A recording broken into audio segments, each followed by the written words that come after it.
Hello everyone. Today we will discuss about the formula of area of triangles and quadrilaterals. इस video में एक तरह से ये इंट्रोडक्शन वीडियो है area of triangles and quadrilateral का, और एरिया नहीं हम पेरीमीटर को भी इसमें डिस्कस कर लेंगे यहाँ पर ना। ये आपकी RS अग्रवाल क्लास 9 में चैप्टर 14 है। हम चैप्टर 9 तक कंप्लीट कर चुके हैं, है ना, क्योंकि बहुत से स्कूलों में अब चैप्टर 14 भी सिलेबस में है और शुरू के चैप्टर 7 है। तो पहले हम चैप्टर 14 करा देते हैं, उसके बाद हम 10 चैप्टर जो क्वाड्रिलेटर है उसको बाद में करा देंगे। तो आज के वीडियो में इंट्रोडक्शन है, और ये 7th 8th 9th सबके लिए इंपॉर्टेंट वीडियो है, क्योंकि area of triangles and quadrilateral 8th में भी है 7th में भी है।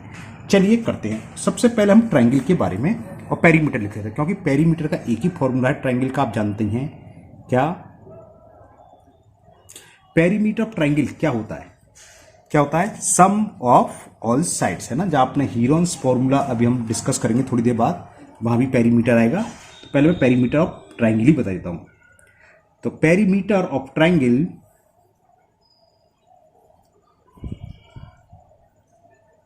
पेरीमीटर किसी भी पॉलीगन का हो, क्या होगा? सम ऑफ ऑल साइड्स। ट्राइंगल में तीन ही साइड्स होती हैं, उन तीनों को अगर हम ऐड कर देंगे तो क्या निकलेगा? Perimeter.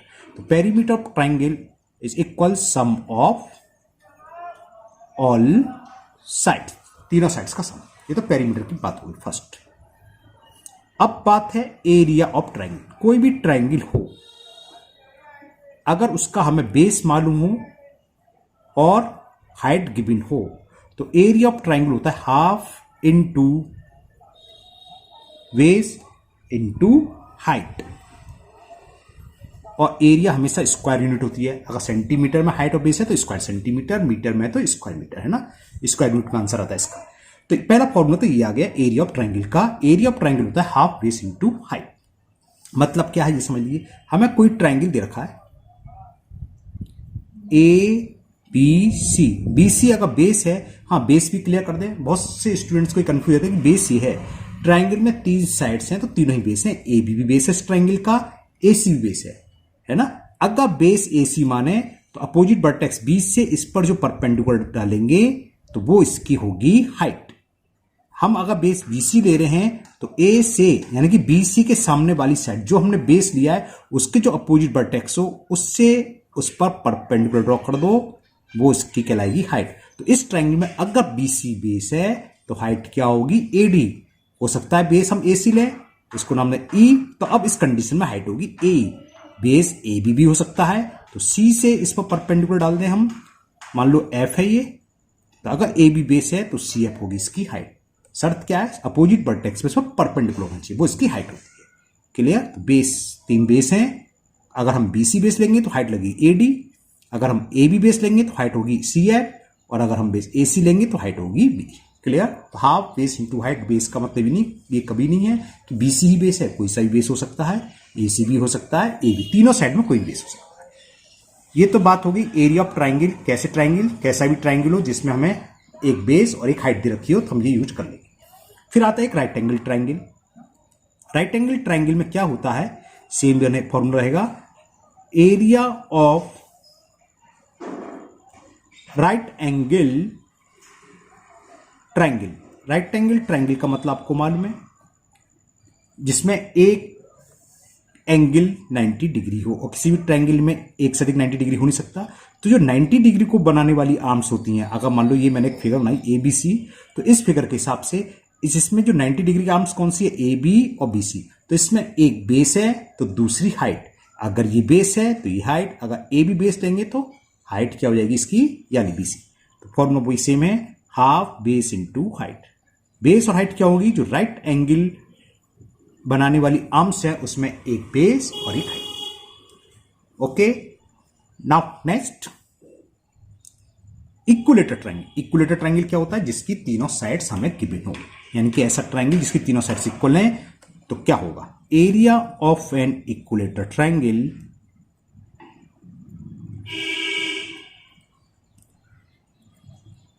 Area of an equilateral triangle ये होता है √3/4 साइड स्क्वायर। जो भी साइड्स ट्राइंगल की दे रखी होगी, तीनों साइड्स इक्वल होंगी। अगर 4 दे रखी हैं तो 4 का स्क्वायर, √3/4 4 स्क्वायर। साइड्स 5 है तो 5 का स्क्वायर। और ये सब हमने बता दिया स्क्वायर यूनिट में, एरिया हमेशा स्क्वायर में आता है तो स्क्वायर यूनिट।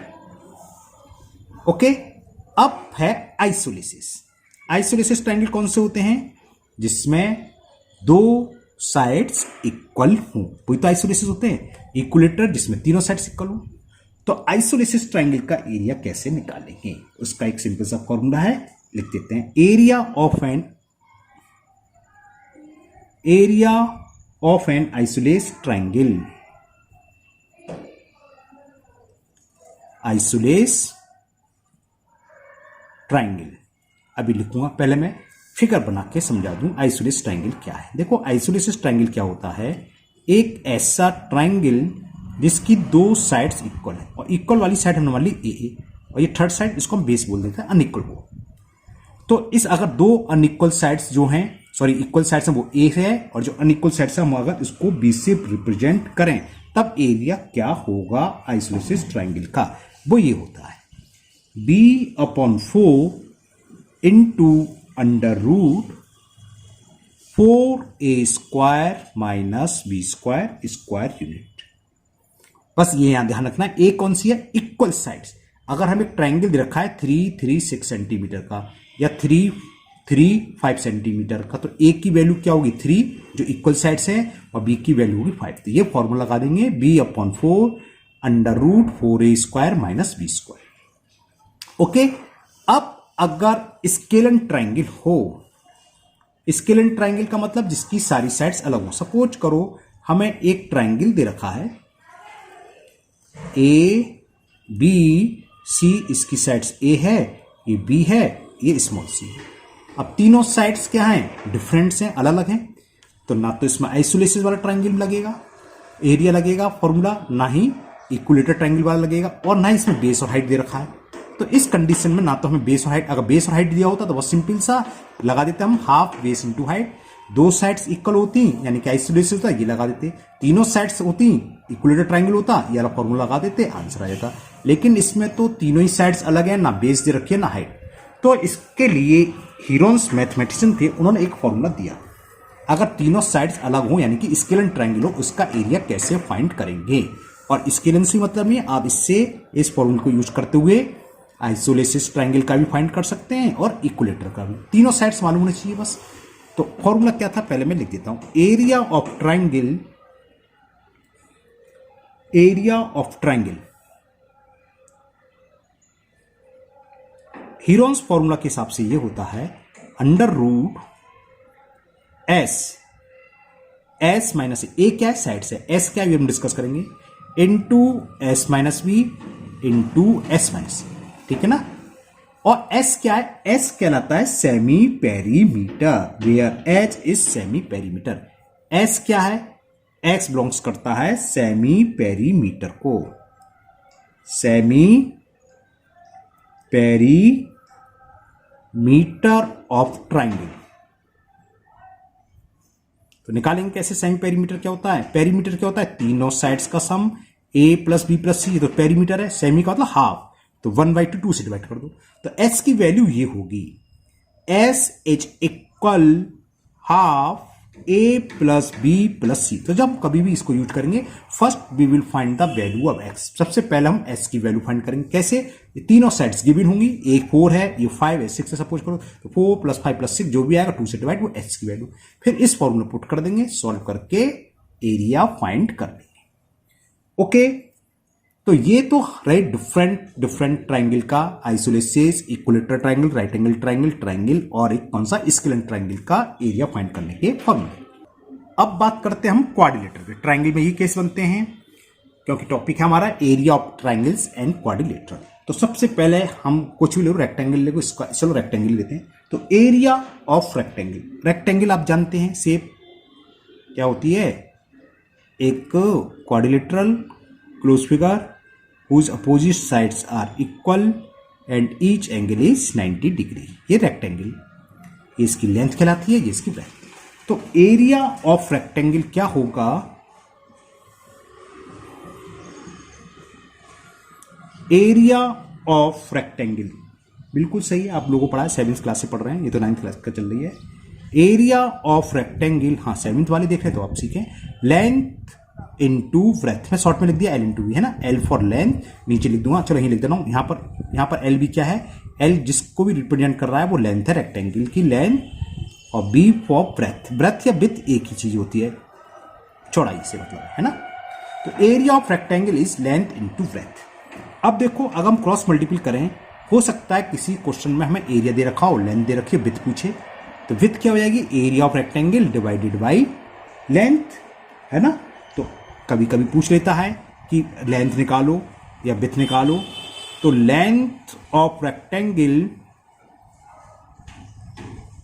क्या होगा, area upon breath,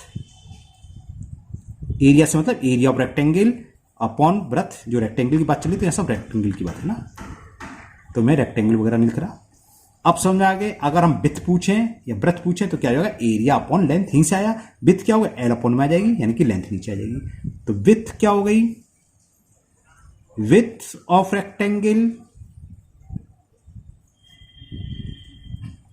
area of rectangle upon length of rectangle. Okay, यहां तक बात समझ में आ गई।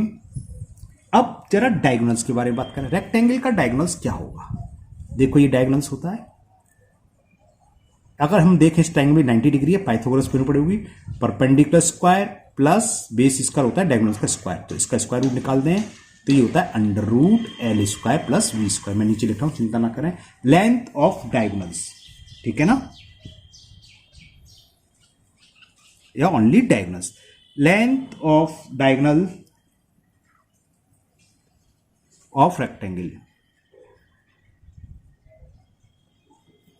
तो ये इक्वल हो गए, ये फॉर्मूले आपको याद करने होंगे क्योंकि जो एक ही एक्सरसाइज में 44 या 45 क्वेश्चन है तो इन्हीं फॉर्मूले पर बेस पर है, तो आपको याद होनी चाहिए अच्छे से, सब कोई सा भी फॉर्मूला यूज हो सकता है, डिपेंड है क्वेश्चन में क्या पूछा है ना। अगर लेंथ ऑफ डायगोनल्स पूछा तो ये लगा देंगे, लेंथ ऑफ ब्रेथ दी होगी, तो लेंथ ऑफ डायगोनल्स हो गया under root L square, L का मतलब length square, B for breadth, breadth square.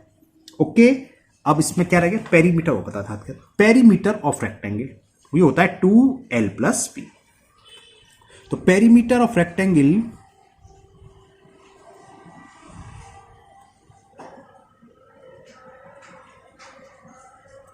ये होता है 2l plus B, L for length, B for breadth, clear. तो ये बात हो गई हमारे रेक्टेंगल की। अब हम लेते हैं स्क्वायर, 7 बहुत सारे फॉर्मूले होते हैं रेक्टेंगल में, अब हम स्क्वायर के बारे में बात करेंगे, इसमें भी 3-4 फॉर्मूले लेंगे। सबसे पहले तो एरिया ऑफ स्क्वायर, स्क्वायर जानते हैं, स्क्वायर क्या होता है, क्वाड्रिलेटर जिसके ऑल साइड्स इक्वल हों, चारों साइड्स इक्वल हों और चारों के चारों एंगल 90 डिग्री, तो एरिया ऑफ स्क्वायर होता है साइड इंटू साइड, जिसको हम बोल देते हैं side square, side into side, side square. हाँ, अगर कभी कभी ये होता है साइड्स नहीं होती, डायगोनल्स दिया होता है खाली, है ना, तो एरिया ऑफ स्क्वायर क्या होगा, अगर हमें डायगोनल्स दे रखा हो तो एरिया ऑफ स्क्वायर ये होता है half into diagonals square, half into diagonals का स्क्वायर, क्या, एरिया ऑफ स्क्वायर। कुछ क्वेश्चन ऐसे आएंगे जिसमें साइड नहीं दी होगी, दे रखा होगा कि डायगोनल्स इज 4 सेंटीमीटर, तो find the area of square, तो आप करने की जरूरत नहीं है, हमारे पास फॉर्मूला डायगोनल्स के बेस पर हाफ इंटू 4 का स्क्वायर, 4 का स्क्वायर 16, 2 से 8 आंसर आ जाएगा इसका। ओके, तो आपको फॉर्मूले जरूर याद होने चाहिए। अब तो इसमें कुछ बचता नहीं है, हाँ डायगोनल्स पूछे तो डायगोनल्स पूछ लेता है कभी कभी, तो 2 इंटू साइड, तो डायगोनल्स ऑफ स्क्वायर क्या होती है, कभी कभी डायगोनल्स पूछ लेता है, तो डायगोनल ऑफ स्क्वायर ये होता है √2 इंटू साइड ऑफ स्क्वायर। अगर स्क्वायर की साइड 4 सेंटीमीटर है तो उसके डायगोनल्स की लेंथ क्या होगी, 4√2 साइड्स ऑफ स्क्वायर। पेरीमीटर लिख देते हैं, पेरीमीटर ऑफ स्क्वायर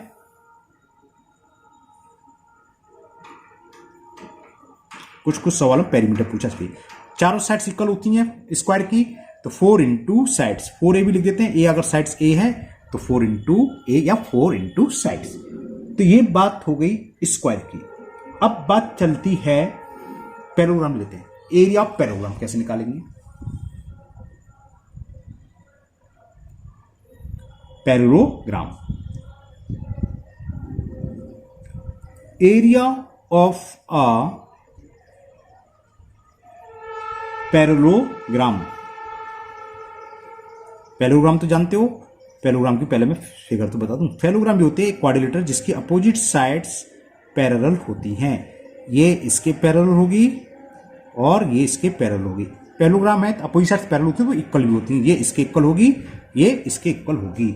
और एरिया ऑफ पैरेललोग्राम होता है बेस इनटू हाइट। ठीक है ना, पैरेललोग्राम क्या होता है, बेस इनटू हाइट। अब जरा बेस और हाइट भी समझ लो। बेस हाइट से मतलब क्या है, जैसे पैरेललोग्राम देखा, साइड्स कोई सी भी ले लें, ये बेस है तो अपोजिट वर्टेक्स से इस पर जब हम परपेंडिकुलर डालेंगे ये इसकी कहलाएगी हाइट। इसको कुछ नाम दे दें, ई दे दिया तो बेस हो गया डीसी, तो हाइट हो गई ए। बेस यहां बीसी भी हो सकता है। जब बीसी बेस होगा तो डी से इस पर अपोजिट परपेंडिकुलर डालेंगे। मान लो एफ है तो बीसी इंटू डी है। इस तरह के सवाल आते हैं। क्या कहेगा, ये दे रखा, डीसी दे रखा और ये दे रखी है ना। तो एरिया ऑफ पैरेललोग्राम निकाल लेंगे हम, डीसी और हाइट जो भी है। और इसमें सपोज करो डीएफ दे रखा होगा या बीसी। मान लो डीएफ दे रखा है तो पूछ रहे हो find the value of BC या एडी, तो हम बीसी निकाल लेंगे। बीसी निकल आएगा तो बीसी के अपोजिट साइड क्योंकि पैरेललोग्राम है, एडी वही होगी जो बीसी है ना। तो अब इस कंडीशन में क्या करेंगे, देखो एरिया ऑफ पैरेललोग्राम तो सेम रहेगा, चाहे हम इस फॉर्मूले से निकालें, मतलब बेस ये यूज करें चाहे हाइट ये यूज करें, या बेस ये यूज करें हाइट ये, पैरेललोग्राम तो वही है, एरिया तो बदलेगा नहीं। तो इन दोनों को आपस में इक्वल करके एक तीसरी चीज निकाल लेते हैं अननोन। जब एक्सरसाइज आएगा वहां डिस्कस करेंगे आगे। तो ये क्वेश्चन नंबर 9, क्वेश्चन कह रहा हूं, ये एरिया ऑफ पैरेललोग्राम का फॉर्मूला हो गया बेस इनटू हाइट। पेरीमीटर क्या होगा, सम ऑफ ऑल साइड्स। अगर हमें ये भी दे रखिए अपोजिट साइड्स का सम, तो इन सबको ऐड कर देंगे। ये दे रखिए 4, ये दे रखिए 3, तो 2 टाइम्स वही रेक्टेंगल की तरह 2l+v, लेकिन विथ नहीं, ये क्या है साइड से, चारों तरफ की साइड्स हो गई। एरिया ऑफ पैरेललोग्राम हो गई, तो रोम्बस निकाले। एरिया ऑफ रोम्बस, रोम्बस क्या होता है, रोम्बस भी एक पैरेललोग्राम होता है, लेकिन बस अंतर इतना है इसकी चारों साइड्स इक्वल होती हैं। चारों साइड्स हमारी स्क्वायर में भी इक्वल होती हैं, लेकिन स्क्वायर में क्या अंतर है, स्क्वायर का ईच एंगल 90 डिग्री है, यहाँ 90 डिग्री नहीं है। और रोम्बस की एक क्वालिटी ये होती है, इसके डायगोनल्स एक दूसरे को बाइसेक्ट करते हैं, और किस पर, 90 डिग्री पर। यानी कि यहां से यहां तक जितनी डिस्टेंस, अगर सपोज करो ए बी सी डी एक रोम्बस है जिसके डायगोनल्स ओ पर इंटरसेक्ट कर रहे हैं, तो ए ओ जितना होगा वो सी ओ, बाइसेक्ट का मतलब 2 इक्वल पार्ट्स में डिवाइड करना।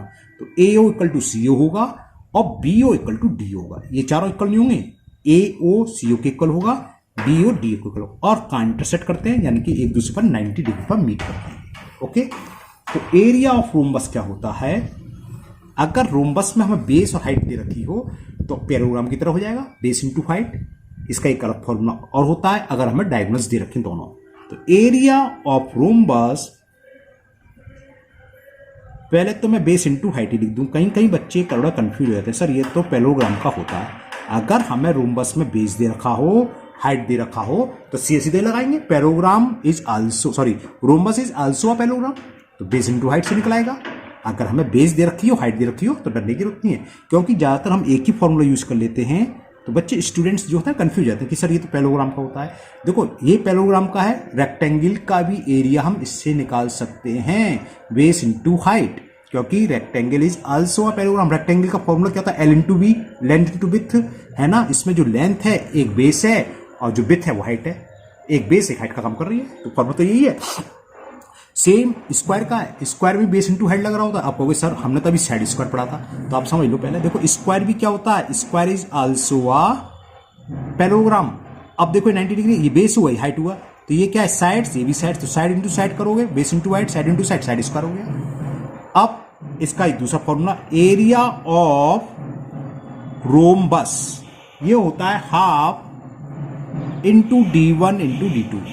D1 D2 क्या है, इसके डायगोनल्स, तो हम इसको ऐसे भी ले देते हैं, half product of diagonals. Product का मतलब जानते ही हो, मल्टीपल करना, product of diagonals. Okay okay, तो क्लियर हो गया। ये D1 D2 समझ में आ गया, D1 पहला डायगोनल्स और D2 सेकंड डायगोनल, तो प्रोडक्ट ऑफ 2 डायगोनल्स। क्वेश्चन ये होगा कि एक रोम्बस दे रखा है whose diagonal is 5 and 6 centimetre, तो फाइंड द एरिया, तो समझ में आ गया, D1 5 D2 6 या D2 6, D1 5 या D कोई सा भी एक D1 मान लेंगे, एक D2 मान लेंगे, यानी कि इन दोनों का मैं मल्टीपल कर देना है डायगोनल्स का बस, और हाफ से डिवाइड तो वो एरिया निकलाएगा। अब वो क्या रह गया आपका, ट्रिपेजियम रह गया। ट्रिपेजियम, देखो ट्रिपेजियम क्या होता है, ट्रिपेजियम एक ऐसा क्वाड्रिलेटरल होता है जिसकी दो अपोजिट साइड्स तो पैरेलल होती हैं और फिर बाकी दो अनपैरेलल साइड्स। वो कैसी भी फिगर हो सकती है, ऐसी भी हो सकती है, ऐसी भी हो सकती है, कुल मिला के ये पैरेलल होंगी, है ना। तो ट्रिपेजियम का फॉर्मूला एरिया का क्या होता है, एरिया ऑफ ट्रिपेजियम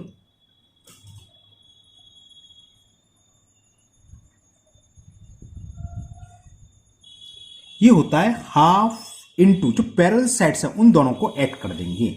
सपोज करो ये फिगर है ए बी सी डी और ये 90 डिग्री मान लो। 90 डिग्री मैंने इसलिए मान लिया क्योंकि हाइट क्या होती है हमेशा अपोजिट वर्टेक्स से, और से मतलब डिस्टेंस बिटवीन देम। तो क्या होगा, एरिया ऑफ ट्रिपेजियम, इस फिगर से मतलब डायरेक्ट फॉर्मूला लिख रहा हूं अलग। तो एरिया ऑफ ट्रिपेजियम होगा half into sum of parallel sides.